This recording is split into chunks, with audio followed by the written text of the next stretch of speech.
Northport Police Department on a recorded line. This is Jen. How can I help you? Yes, thank you. Recorded line here as well.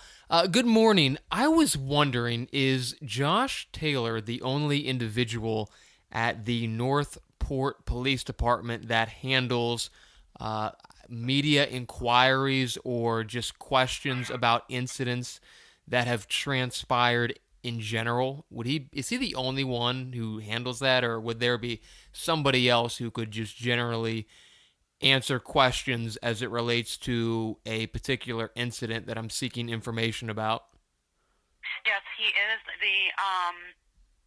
the police information officer. However, if you're looking for information about a specific incident, you can speak with records. Yeah, well, I don't know if it would specifically be something that records could help me with. It's about I don't know if you heard about an issue stemming from a individual who visited one of your tents during some sort of festivity. I'm very unclear at this point of all the details. That was why I was hoping to speak with this individual in question.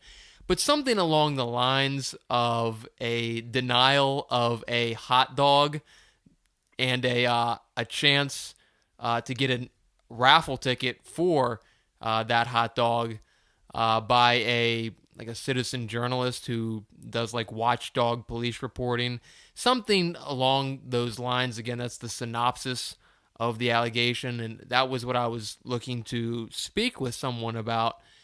So that's what it involves. So would that be his department, or could somebody else help me out with that issue? I've called him a couple times, and maybe he just hasn't got the voice. You've called Josh a couple of times? Yeah, a couple of times. Usually I call him like in the morning or later in the evening. I left him a voicemail. I don't know if when I've spoken with this police department before, they said to me that they don't keep his schedule and that it's sort of a hit or miss. I don't know how true that is or not, but yeah, I mean, I don't know correct, when yeah. so you guys don't know when he's around? I mean, yeah, but in dispatch we don't have, his schedule that we could look at and see when he's here or not here. Okay, what would you He does different things, in the community, so he's not always here. You don't think there's anyone else who would have information? Okay, so just let me ask a quick question here. So, I understand that you're looking for information about that citizen and the Northport Night Out, but what is it specifically that you were looking to speak to somebody about? Well, okay, so there was an incident. And again, I don't have all of the details surrounding the incident. That's why I was hoping to speak to somebody about it. But there's a general allegation that at some point within the past 2 weeks, the Northport Police Department held some sort of function at some sort of festival where they pitched a tent and they were offering raffle tickets. And if you won the raffle, you could gain possession of a hot dog and a t-shirt. And a citizen journalist went to the tent, a gentleman by the name of Andrew Sheets, and evidently he's like a watchdog reporter for the police.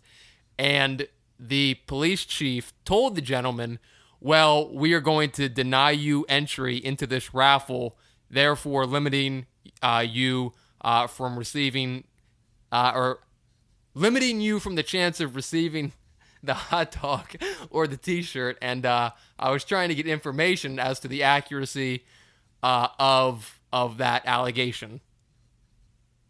So you're basically looking for a statement from the Northport Police Department? Well, I mean, a statement would be fine, but even less than that, I just wanted to know how generally true those allegations were. There's a videotape online of the incident unfolding, and some people might say that that's self-explanatory, but I'm trying to dive deeper into the issue, if you know what I mean. I'm trying to see if maybe there's something that the video doesn't explain, or there's deeper understanding behind the incident that perhaps I am just unfamiliar with. That's really the my aim and object, if you will. That's the allegation. That is what I believe to have happened. I've seen a videotape of those events unfolding, and I'm just wondering if there's Okay. perhaps insight that I might be missing or that the video doesn't Sure. provide. Because they said, well, they told an Sure. individual. I'm gonna put Yeah, you on a brief. I'm gonna put you on a brief hold. I'm gonna speak with my supervisor for a moment. Hold sure, on that's for a fine. second. Thank you. Thank you for holding. This line is recorded. My name is Kelly. I'm the shift supervisor for dispatch. How can I help you? Yes, good morning. I actually was just speaking to somebody else who put me on hold for a moment. Yes. Yep. It was my partner. Oh, okay. Did she Jennifer. transfer? Yep. Did she transfer me to you? No, she put you on hold so she could explain what was going on. It sounded like you were looking for some sort of statement. Well, not. Correct? I mean, yeah, a statement is fine, but I just had some questions about an incident. Okay. So that was. Would you be the right person to speak with about that? Originally, they said it was Josh Taylor, but he seems to be out and about. I'm having a difficult time getting a hold of him. I don't know if that's just due to the fact that he's out and about and he's busy doing things in the community. I don't know what his job description entails. One man, and he's very, very busy. He is in and out of the office all day. I can give you his email address if you'd like to send him an email. That might be a better way or more efficient way to reach him if you'd like. Oh, sure. Yeah, I mean, I don't have an objection with doing that, but I mean, this could be as simple as I just have a few questions. So, I mean, if anyone is familiar with the incident, anybody who's familiarized with the incident should be able to, I guess, address these inquiries. I mean, I can throw them your way if you would like to take a stab at it. What kind of questions do you have? Okay, so here's the question. So I don't know if you're familiar with, there are some allegations going around. There's a video circulating online where, and I'm going to tell you what it appears to be, and maybe you can, if you're familiar with the incident, I guess you'll be able to fill in the blanks.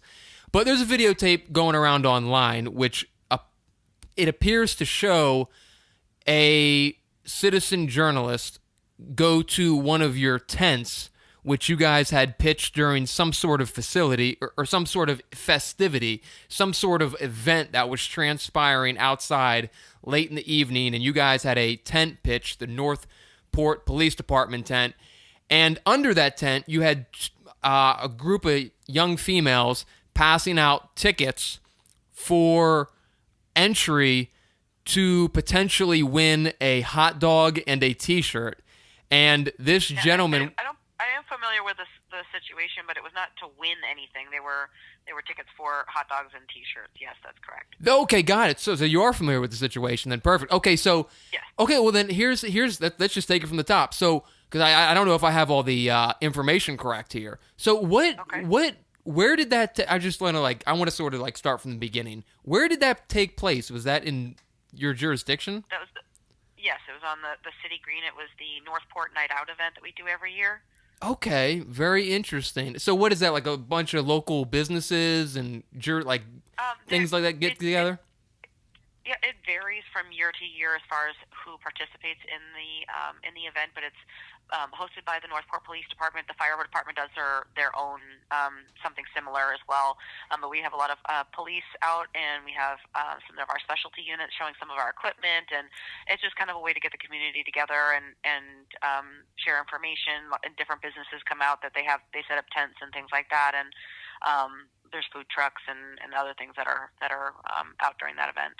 Okay, that's very interesting. Helpful to know. And you guys had a tent pitch that night? Yes, we did. Okay. There was two. One was for our recruiting team, and one was for telecommunications. They were right next to each other, so it looked like one big tent. But yes, it was for the Northport Police Department specifically. Okay, and as I understand it, you had a table where it seemed like there was some knickknacks being given away? Yes, we did have some various items that we were giving out as part of our recruiting event that we were trying to, just spread the word about the police department and give out different swag, I guess you could call it. Interesting. I mean, I don't know, and I won't get too, but what was it, like koozies and things like that? Yeah, just small items. I think they passed out some light, fluorescent light stick things that lit up for the kids, and stickers and magnets and little things like that. So similar to what we would hand out at any other hiring event that we go out to. Okay, so you were and these items were free to the public? Correct. Okay, is there anybody who, like, how do I want to phrase this question? Would there be anyone who would be excluded from receiving those items? I'm not sure anyone specifically if we were instructed to not give out any certain items. If anyone was causing a problem, things like that. I'm not sure. That I've never come across this situation myself, so I'm not sure what situation that would entail. Okay, but you are familiar. Okay, so are you guys familiar with a guy named Andrew Sheets? Yes, sir. Okay, I guess, how would you, like, what is the relationship between the Northport Police Department and Mr. Sheets? I'm just curious. I can't speak for the entire department as far as our relationship, but just he is a local person that does all kinds of interviews with law enforcement. He has a lot of interactions that he posts online. I believe he's a private citizen. I don't think he gets paid for any of that, but he documents and records his interaction with law enforcement. Yeah, correct. And based on what I have seen, that seems to be the case. So was he causing a problem that night under the tent? Do you know? I'm not sure.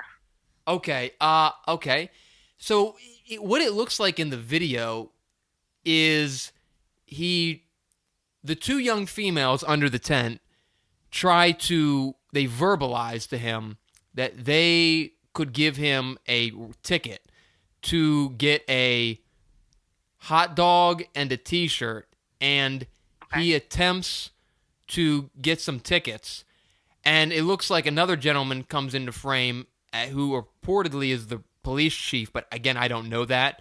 But that certainly a police officer comes in the frame and jumps in the middle and stops that interaction between the two young females attempting to offer the ticket and Mr. Sheets, who's trying to receive the ticket.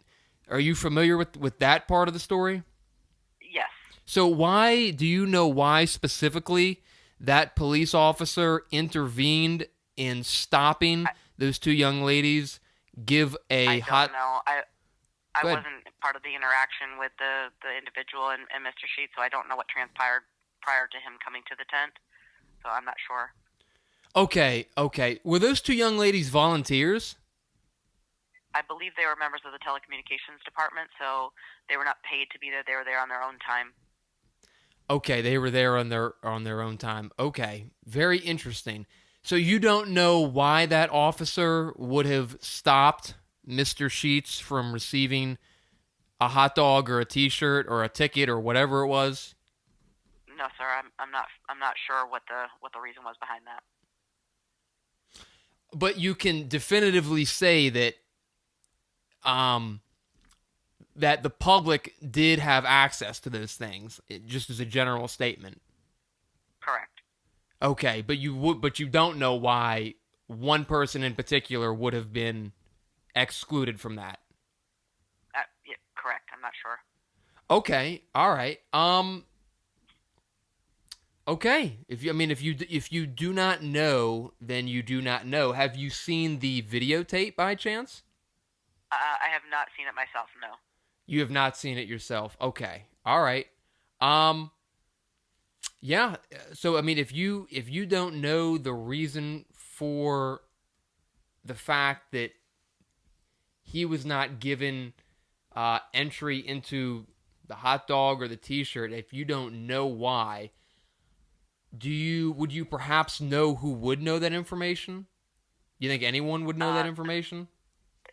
I'm not sure. It would be the people that were involved. Like I said, I can give you to the email. I know you've tried to call Josh Taylor. He's our PIO. Yesterday, but I can give you his email address. He might be able to answer those questions for you, but I'm not sure. He would be our spokesperson for the police department. Okay, well, all right. Thank you very much. I mean, you have answered some of my questions. I guess the burning question still remains: is the why specifically? And you if you don't know, if nobody has ever, and you're saying that no one ever, there wasn't like a memo put out to the police department that night saying this is why we didn't give Andrew Sheets a hot dog, in case anyone is worried. Like that. No, nothing like that happened. No, sir. Okay, all right, just okay. I didn't know if maybe Like I because you said, never I can. know. Yeah, you never know. That could have been Right. somebody could have put that out there. It might have been like pressing enough where if anyone calls in and say this is the reason why, and you know, No, I didn't I know. don't think it was as big of an issue, I think, as some people are making it out to be. I'm not really sure. We've only had a few calls about it, so Well, I I'm not mean, it would sure. be It's not something that discriminatory, really. Wouldn't it be discriminatory if you guys were handing out hot dogs all night to different I don't. people and except I one can't. man? I can't answer that because I don't know what the circumstances were prior to that happening. So And I'm neither not do I. sure what the situation was. So the only thing that I'm able to offer you is, like I said, to Josh Taylor's email address if you'd like to email him, or I can put you through to his voicemail again. Yeah, you can. That's fine. You can put me through to his voicemail again. Okay, sure, no problem. Thank One you. moment.